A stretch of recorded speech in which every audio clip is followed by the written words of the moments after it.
What's good, YouTube? It is your boy Big Cool coming to you from Colossal Sports TV, and I am back with another video. This is the rundown discussing boxing's latest news. First up, Oleksandr Usyk versus Carlos Takam has reportedly been rescheduled for October 12th to take place in Chicago, Illinois. This is a rescheduled fight from May 25th, where Usyk was expected to make his debut then, but suffered a torn bicep prior to the fight a couple days before the fight was set to go down. Obviously, Oleksandr Usyk, former undisputed cruiserweight champion, Olympic gold medalist, undefeated top pound for pound fighter, top five, ultra skilled. Hand speed, power, boxing skills, athleticism, charisma, you name it. You know what I'm saying? This is a guy that has the skills to enter this heavyweight division and cause major chaos. I mean, yes, he's 6'2", 6'3", so he's not the biggest, but he's not the smallest either. He fits in that mold with the Joseph Parkers, the Dillian Whites, Alexander Povekins, guys between 6'2" and 6'4". But he's naturally smaller than those guys as well. He's coming up from cruiserweight. He's also coming off of an injury, so it's going to be interesting to see how he translates to the big boy division, because you got the likes of Deontay Wilder, Tyson Fury, Anthony Joshua, who stand out as 6'6" and taller. Joshua and Wilder are, big power punchers. Fury is 6'9" and as slick as silky shirts, you know what I'm saying, in that ring. Ask Wilder, ask Vladimir Klitschko, ask Derek Chisora. Any guy that's been in the ring with him will tell you that he's top notch when it comes to being an actual skilled fighter. And he also has some power in his punches as well. Those obviously are the first tier guys, and then you got the unified heavyweight champion Andy Ruiz, who is getting ready for a rematch with Anthony Joshua, taking place December 7th. He's small. He's 6'2", but he managed to chop down the tree that was Anthony Joshua and pull off an upset. So, Oleksandr Usyk is gonna fit right in skill wise. And his opponent, Carlos Takam, is a middle of the road contender. He's about 6'2". He's rough, rugged, very durable, very tough, has some solid power. He's like 36-5 with 28 knockouts. He's fought for a world title before against Anthony Joshua, gave him some fits. That fight, in my opinion, was prematurely stopped in the 10th round. But I expect Usyk to go in this fight as the overwhelming favorite. And I expect him to dominate. But, questions have to be asked. Will he suffer early in that fight from ring rust? Is he going to be mentally all the way back from, suffering torn biceps a couple days before the fight? Will he be able to just throw those punches freely and not worry about potentially re-injuring himself? And how is he going to deal with a guy in Takam, who's been experienced against Povetkin, against Joshua, against a lot of these top fighters in the heavyweight division? And, this being his first fight, this is a good first fight for him, because he's going to be able to get acclimated against a rugged, rough, experienced, tough guy who, also was in the ring with Derek Chisora and was whipping his ass before he got caught and got knocked the hell out. So, while, Takam is very durable, he has been stopped before a couple of times. So that chin can be dented and dented for good. So we're going to see. But Usyk, man, if everything is good pre-torn bicep, he going to be a guy that gives all the heavyweights fits, because he has the footwork to outbox you. You know what I'm saying? He has the ring IQ to outsmart you, and he has the power to knock you out. You know what I'm saying? So he's a well-rounded fighter. He didn't win the World Boxing Super Series tournament just being average or just being good. He's a great fighter, and he's going to look to become a two-division world champion, and I cannot wait to see what he has in store for you know, the fans that's gonna be interested to see, what he's gonna do against those big boys, because they are gonna pose challenges to him just like he's gonna pose challenges to them, and we shall see what comes of it once he steps in the ring October 12th with Carlos Takam in Chicago, Illinois, in a fight that will be televised on the Zone. So stay tuned, mark your calendars for October 12th if you're a big Oleksandr Usyk fan. Next up, Regis Prograis and his team may have had a change of heart.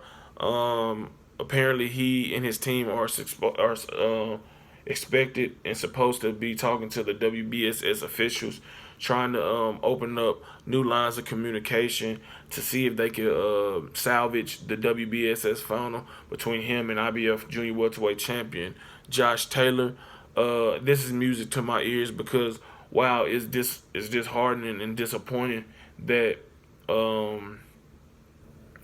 the WBSS officials didn't have that shit in order before they approached these guys to join their tournament.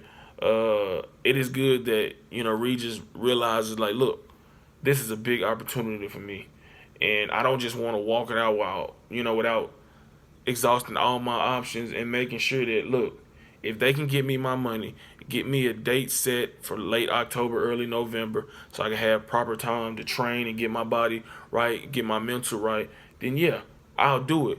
Because at the end of the day, this is a big money fight. Even bigger than money, this is a unification bout for him and Josh Taylor. The winner of this was going to come out looking pretty and be in prime position to challenge Jose Ramirez for the right to be the undisputed junior welterweight champion. So this is very important that Regis Prograis does everything he can to see if things can be fixed, and as well as not just him, but the WBSS, reps and organizers, because at the end of the day, this mess lies at their feet. They should have had everything in order. They should have had money in the escrow accounts when they said they were going to have him in there, because obviously the language in the contract, it says one thing, but their actions say another. So this is not a good precedent for the World Boxing Super Series. But it's always good to hear that both sides are attempting to salvage something of a messy situation, because this is a fight I want to see. These are the two best junior welterweights in the world, in my opinion. It's not close. I think that Jose Ramirez should be respected. Is a guy that could compete and beat one of these guys, but they just stand out more so to me. And this fight right here got everybody, divided on who is going to win. I feel Regis Prograis gonna win, but a lot of other people feel like shit. Josh Taylor got this in the bag, easy money. He gonna outbox Regis Prograis. He gonna frustrate him. He gonna expose him, and people got Regis Prograis knocking him the hell out. Simple as that. You know what I'm saying? And when you have talk on both sides, from both fighters, fans, or just people who feel that one fighter is gonna beat the other one, they'll tell you right there that the respect for these fighters is tremendous, and that this is a fight that has to happen. Point blank, plain and simple.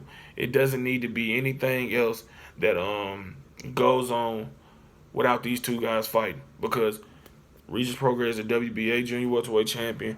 Josh Taylor's the IBF junior welterweight champion. Jose Ramirez is the WBO and WBC junior welterweight champion. So these three guys, whatever the combination is, are gonna have to fight each other before they leave 140 and enter 147. It goes for them like it does for Errol Spence and Terrence Crawford. You know what I'm saying? Leaving your division without fighting the other one or two top dogs, just gonna leave a little asterisk by your name, no matter how much great things you go on to do in your career, because these dudes are in your way. These dudes are in your era, and these dudes need to be in the ring with each other. Simple as that. It's simple as that. So hopefully, whenever they schedule to meet today, we come out later on with some news that, look, everything is on the up and up. new contracts will be drafted, or the money will just be put in these escrow accounts, and that things will be tied down. Because while the rumored date was October 5th, that still wasn't confirmed, and I'm guessing it wasn't confirmed because the money wasn't right. They haven't found a venue, so I haven't heard anything negative towards WBSS for Josh Taylor. So I'm assuming his money and everything is on the up and up. It's just Regis Prograis and Ivan Barnachek. Before his fight with Taylor, had some issues with him as well. So we shall see, man. I hope that everything is pretty much on the go up and up, because this is a fight that needs to happen. This is a fight that must happen, and both guys are gonna get highly criticized if it doesn't. But I'll say this before I go on to the next topic: by no way is Regis Prograis ducking and dodging Josh Taylor. This is the hurt business. These guys take punches for a living, and they need to be paid what was in the contract and what they signed. So we'll see, what comes of it, man. If you like this video, hit that thumbs up. Drop a comment in the comment section down below. Make sure you share these videos all over social media. If you enjoy the content on the channel, make sure you hit that subscribe button, turn those notifications on. Also, be sure to check out 3kingsboxing.com for your latest and greatest updated, unfiltered, and unbiased boxing news and information reported the way it should be. Until next time, I am out. Peace.